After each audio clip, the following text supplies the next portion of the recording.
it got to the point where, you know, I'm just like not there. And like people can drive from point A to point B, you know, if you're driving home, maybe from the gym, and then you get home, you're like, dude, I don't even remember leaving. You just kind of dissociate for a little bit. Like I was living life like that. Television.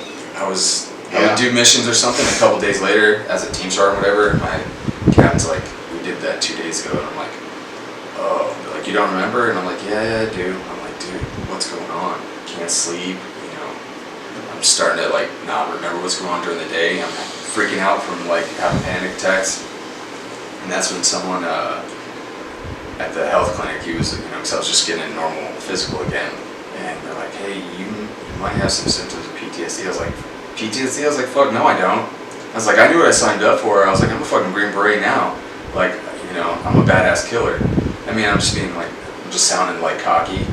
No, that's the mentality. I'm not a killer, but I was just saying, like, dude, I knew what I signed up for. Like, that's mentality, bro. Like, I'm not having, you know, flashbacks while I'm driving a, you know, Haji or, you know, Vietnam vets where they see Charlie in the trees. Like, yeah. I'm like, that just, it's fiction to me. I don't know anybody that's ever done that, so therefore, I don't have it.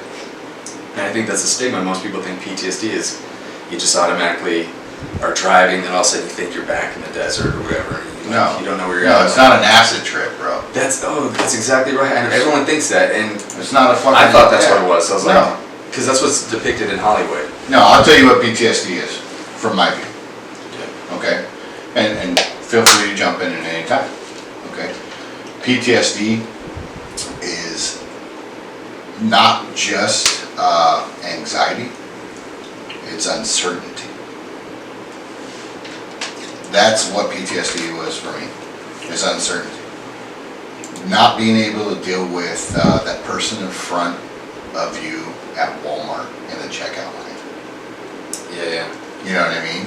Yeah. It's driving down the road and having somebody that might have cut you off, but you're not quite sure, but you blow a fucking gasket because you've been through shit and you don't want somebody else's mistake to end your life. Yeah. It's just really super hyper vigilant. Hyper vigilant, 100%. That's what it was for me. Yeah, no. So and so those were the things for me too. And I guess that's, nobody ever told me like that was the label for, those were the symptoms of PTSD. Most people just think, and everybody on my team would like PTSD is like that crazy acid trip. So that's why none of us think we have it. We just all think we're naturally angry, you know, sleep deprived, hypervigilant. We just think like whatever. So anyways, I take it as advice. I'm looking at this pamphlet. I'm like, I don't need to get counseling. I was like, it's bullshit, because I'll tell you all my stories and I won't cry a bit. Like, I've dealt with all that stuff before, you know? Meaning, like, I won't cry a bit because I've already, like, grieved and stuff like that. Like, that time's passed. They're like, no, there's more to it. And I was like, let me see this pamphlet. And I look, and it has, like, 20 symptoms. It's, like, anger, rage, sleep deprivation, this, that. Like, I have 18 out of the 20. Did you mask it? Well, yeah, obviously. With what? Oh, no, I didn't self-medicate. See, I did. I mean, I did prior prior to that. that. With back injuries, my L4, L5, and a disc in my neck. And they were like, here's 90% every 3 weeks. Wow. So I didn't, well, I think when I was going through the Q courses when I started drinking. Yeah. Right. So, and then when I first got in SF, like the first 2 years, like that was the thing, I just drank all the time. Like, I think maybe one time there was not a night where I didn't drink. But when I started having like these more symptoms like happen, I had to quit drinking. I didn't have to quit drinking. I just chose not to because I didn't know if I was having a panic attack because I either drank too much, dehydrated, or whatever. And so from there, that's when I chose not to drink. But so I couldn't self-medicate. So that was the issue. As much as I wanted to, I was more afraid of, you know, the repercussions of like, oh, my mouth's, you know, cotton mouth. What's that from? Is it from, you know, me going crazy, or is it from alcohol? Well, I didn't drink, so it's not alcohol. That means I'm going crazy. Like, this is what I was battling with all the time. Right. And it got to the point where being an SF dude, like, I didn't want to have those episodes anymore, like downrange or anything like that. Well, I hadn't had it yet, and I didn't want it to happen, and that's where I needed to get help. I didn't want to get seen for PTSD because I didn't have PTSD. But what I did have was all these symptoms on here, minus like psychosis and, you know, some sexual trauma. Like, I was like, everything else, yep, rage, sleep deprivation, everything. I was like, I'll get seen for that. And they're like, those are all symptoms for PTSD. And I was like, okay, I have PTSD. I was like, but I need to get treated for this stuff. I still just wasn't accepting that because, again, in my head, I just thought it was an acid trip. Yeah. And then I had stipulations of like, I'm not going to go to a mental health treatment because it's going to be like where Happy Gilmore takes his grandma and drops her off, and then, you know, she's not allowed to leave the room, this and that, you know. She's like, no, this is like a college campus. Like, we send like 30 Green Berets, you know, every month there, one each day. And I was like, really? She's like, yeah, and they come back, they're like, and some of them are like your major chain of command.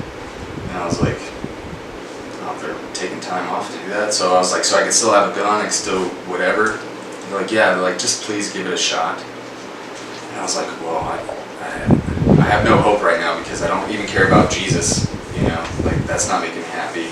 Tweak your Jesus. My kids, my wife, they're not making me happy. I don't even want to go home because I'm afraid if they load the dishes wrong, I'm going to get angry and crazy. Yeah. So I go and I feel like I'm broke as hell, like I can't be fixed. I'm proud of you. Yeah, I feel like I can't be fixed, but I go in there and I see other operators. That's hard. Yeah, that's And I was with regular Army guys, I was with Coast Guard, I was with every branch, so it wasn't I just went to specifically for Special Forces. I just went to like a military unit at a place that was, dude, it was like a college campus. Like we weren't isolated to the rooms, like we did so much stuff, like everything. Like I started learning about the brain, how it works, why it works the way it is. So I didn't feel like I was like one, you know, in a million, you know,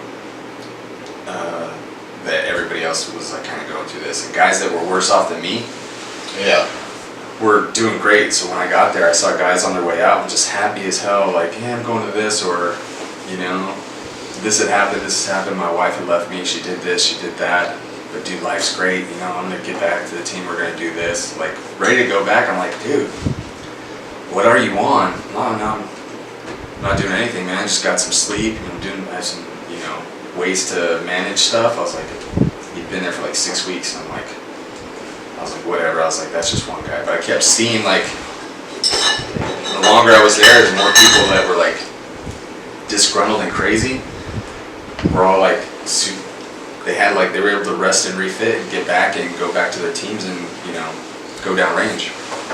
So once I got, you know, in a better place, I was just like, dude, I need to, my kids are, you know, my oldest at the time was like 14 or something like that. I was like, dude, I really haven't spent much time with any of them.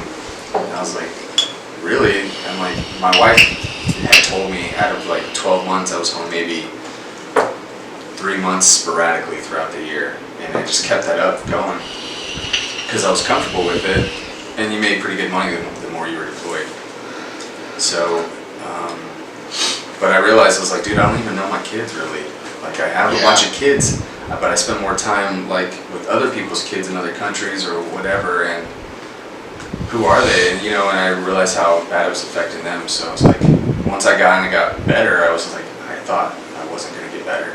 I was like, and now I was seeing things different. I was like, dude, I know so many people right now who feel like how I felt and won't go get help because they think that they're not going to get promoted or whatever. But I tell you, that's not the case, because actually I put in my warrant officer packet. My brother just received his third dog.